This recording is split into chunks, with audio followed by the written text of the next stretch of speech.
Arthur Green, Western Standard. Minister, how does this new agreement strengthen the province's relationship with doctors?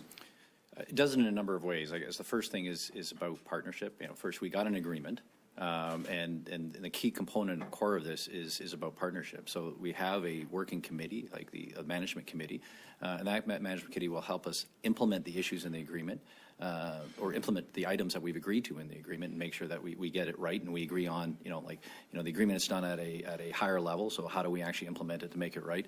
It also provides us an opportunity to address jointly a number of the issues that have been raised. Plus, as we move through the agreement and we look at what's going on in the healthcare system, it provides us an opportunity to work together to talk about those issues and solve them. So, that was a cornerstone partnership of this agreement. The other way that also helps is about stability, right?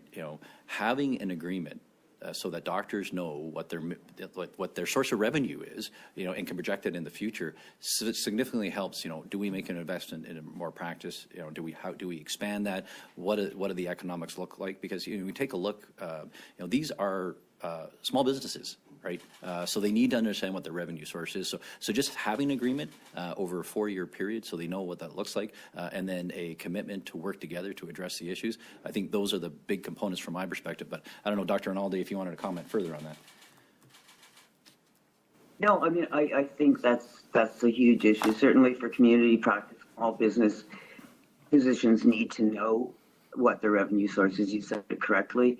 I think for physicians who are looking at opportunities to practice in different parts of the country are hesitant to come somewhere where they know either they don't have a predictable income source, or they don't have a predictable resource source to practice to their level of skills.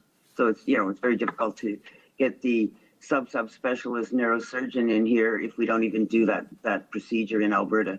So all those things, having a voice by a formal agreement, can only improve things. Before that, when we had no agreement, we sort of had nowhere to go, and it was just drifting.